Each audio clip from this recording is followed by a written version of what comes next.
My name is Layla. I'm 38 years old. I live with my husband Zeke and our 3 daughters. I've been estranged from my family for about 20 years now. I had parents and an older sister named Melissa. From the outside, we looked like a close-knit family.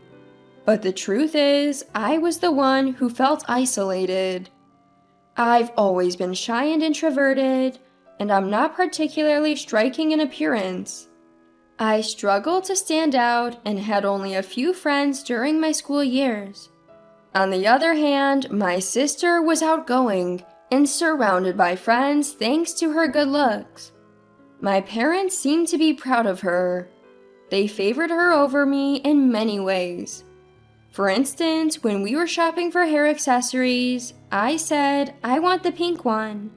But Melissa threw a fit, saying, "I want the pink one too. It looks better on me than on Layla."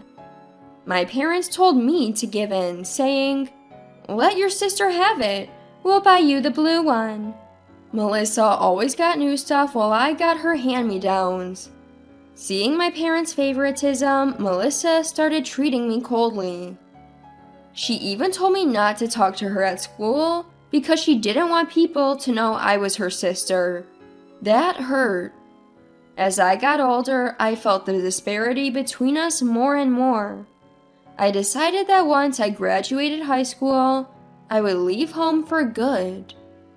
Melissa went to an expensive private college, and my parents struggled to pay her tuition. They told me, "We can't afford to send you to college. You'll have to figure out yourself." I had no plans to go to college, so I told them I would move out and find a job after high school. They didn't seem to care. In fact, they even asked me to send them money once I was settled. I finally snapped. After all these years of favoring Melissa, now you're asking me for money? I'm never coming back. My dad yelled at me. "After all we've done for you, how dare you talk back? You're dead to us." I left home right after graduating high school, taking only a few belongings. I had only a small amount of money saved up from my part-time job. I felt overwhelmed, but I was determined to never go back. I managed to build a life for myself in a new place. The company that hired me right after high school didn't pay much, but the people were kind and supportive. I felt fulfilled every day. The building where I worked contracted with a cleaning service. And that's how I met my husband, Zeke.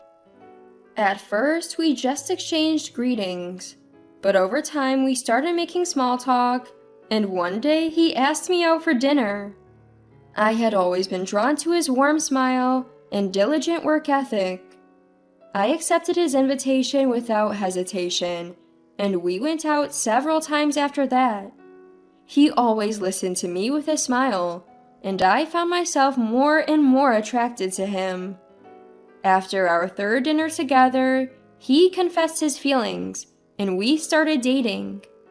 My relationship with Zeke was going well, and on our 3rd anniversary, we decided to get married. I thought maybe it was time for a family meeting, even though I wasn't thrilled about it. So I contacted my parents for the first time in years. Hearing their voices again brought back some memories. I told them about my upcoming wedding. "We only have one daughter, so what if you're getting married?" But my dad's response was shocking. I was speechless and hung up the phone, tears streaming down my face. Even my wedding news was met with such indifference from my own parents. Zeke saw me crying and came over, comforting me with a gentle touch on my back. I told him about the phone call and he looked sad. "Don't worry, Layla. You have me now, and my parents are thrilled you're joining our family." He hugged me tightly. That's right, I'm not alone anymore. I decided to focus on the positive and enjoy my life going forward.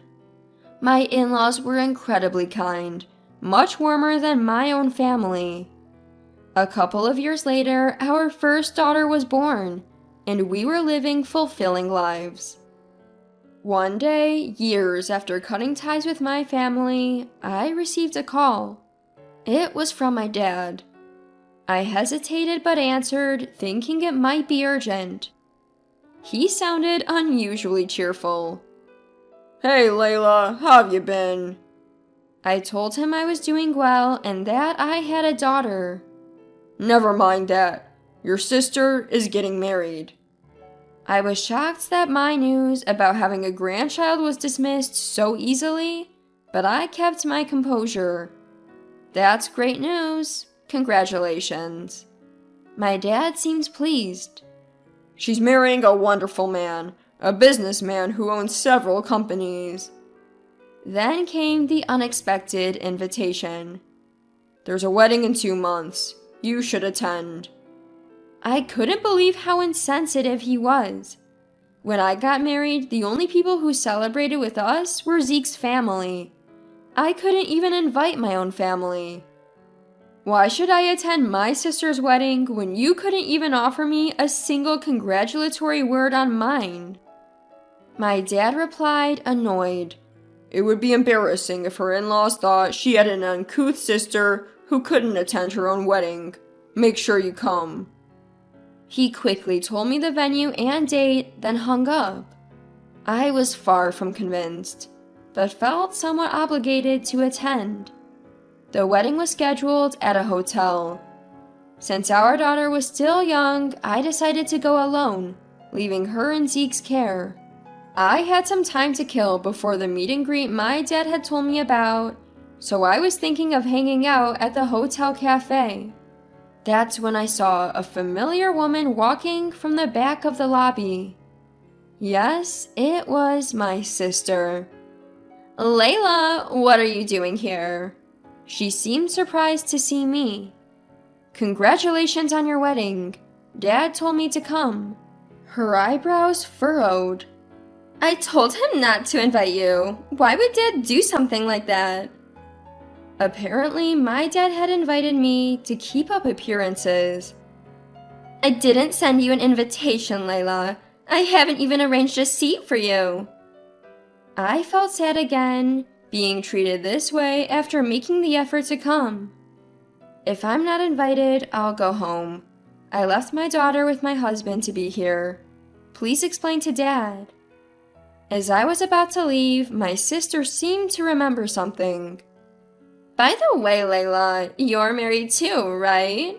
What does your husband do?"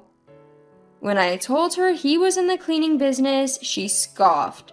"Cleaning? That sounds dirty. Your house must stink like garbage. How can you stand such a man?" I lost my temper. "Stop insulting my husband's job. I'm very happy with my life. I don't want you or Dad interfering anymore. Never contact me again." She sneered at me. "I wouldn't want to be family with someone who smells like garbage. We're strangers now and will remain so. I won't bother contacting a stranger." I stormed out of the hotel, and only then did I notice my makeup was ruined by tears. I had traveled 2 hours to the venue, only to leave within 30 minutes. When I got home, my husband and daughter greeted me with smiles, and I broke down again. Seeing my face, my husband seemed to understand. "You're home, Layla. This is where you belong," he said, hugging me. Our young daughters smiled at me, and their warmth made me cry out loud. I hugged them back. I decided to forget about my dad, mom, and sister. My family is right here. That thought helped me return to my regular life. 10 years passed and I gave birth to 2 more daughters, making me a mom of 3. I had left my job after my first daughter was born, but returned to work at the same cleaning company as my husband when things settled down.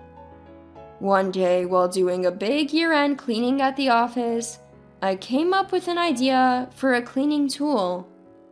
I casually mentioned it to my husband at home, and he loved it.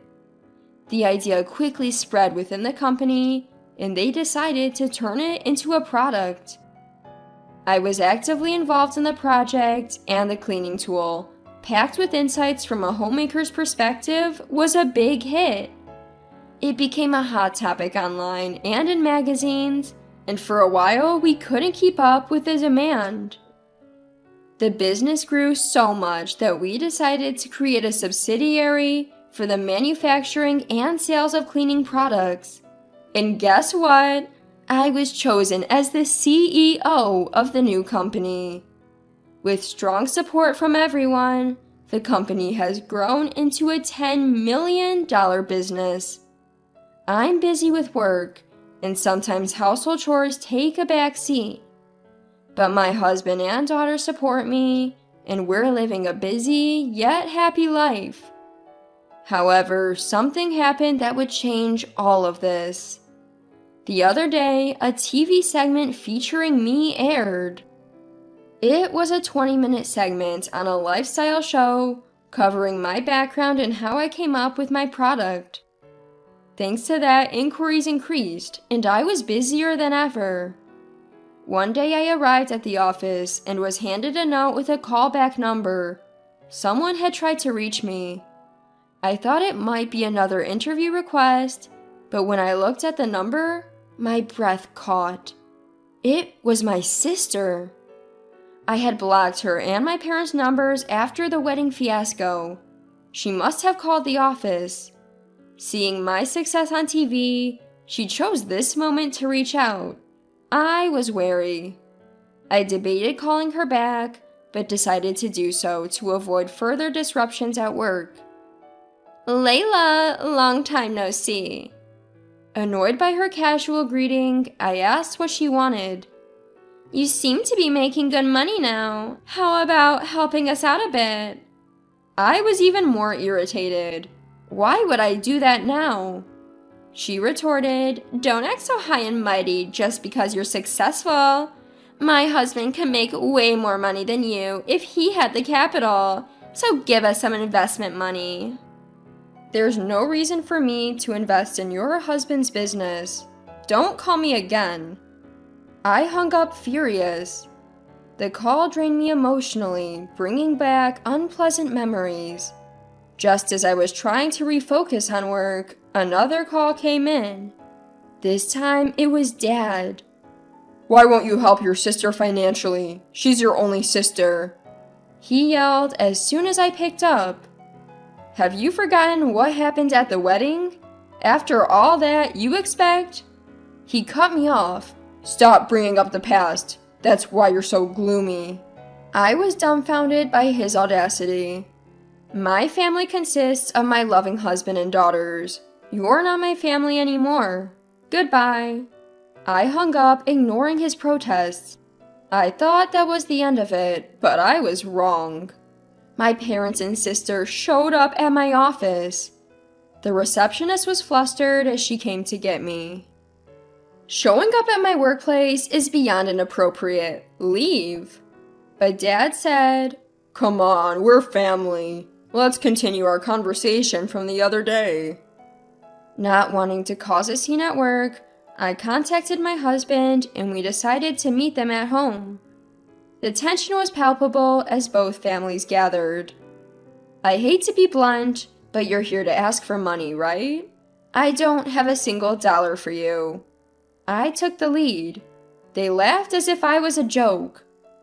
"We're your blood relatives, Layla. If you're making money, we have a right to some of it," my sister said, and her husband nodded. "With some financial help, I can run a business much more successfully than you." My brother-in-law spoke down to us. His rudeness on our first meeting confirmed he was cut from the same cloth as my sister and parents. "The only connection I have with you is blood. I have no reason to help someone who's essentially a stranger to me." I tried to keep my voice steady, but anger made it quiver. "Then let's stop being strangers from today. We'll be family again." my sister said almost mockingly. Just as I was about to retort, my husband gently placed his hand on my shoulder and stood beside me. Layla is already part of our family. We don't need you to be happy. In fact, aren't you the ones who need us? He spoke calmly but firmly, looking straight at my parents and sister. Shut up! You're just a janitor, right? Surrounded by garbage all day, and you dare to act superior? My husband is a businessman, not like you. My sister yelled, her face red. My husband replied, Don't belittle janitorial work. It's an honorable job that keeps our community clean. Zeke is the CEO of the parent company of my business, I added. My sister screamed in surprise. What? Layla, you never mentioned. I thought he was just a janitor. Seeing the shocked faces of my parents and sister, I couldn't help but laugh. He wasn't the CEO when we got married. It was originally his father's company. Their faces turned sour. My husband continued, And if your husband is such a great businessman, he shouldn't need our financial help. My sister and her husband tried to respond, but were at a loss for words. I took a deep breath and said, This is the last time we'll talk. We're fine being strangers. If you make a scene, I'll call the police. They glared at me, but my husband stepped in front of me and stared back. They left without another word. Later, my husband shared some surprising news. His company had business dealings with my brother-in-law's company. He decided to cut all ties. My brother-in-law came to apologize, but my husband didn't accept it. It seems that brother-in-law's company, which lost its business partners, was unable to survive and went bankrupt. Struggling with massive debt, my sister and her husband eventually divorced. Moreover, my dad, who had been receiving financial help from them, had prematurely retired without consulting anyone. Now he couldn't find a job due to his age. My parents' marriage was also on the rocks. My sister, now divorced and back at our parents' home, was barely making ends meet with a part-time factory job. As for me, my work is going well, and my family is happy. We're planning a long family vacation with my in-laws. I'm grateful for the happiness I have and plan to cherish every day.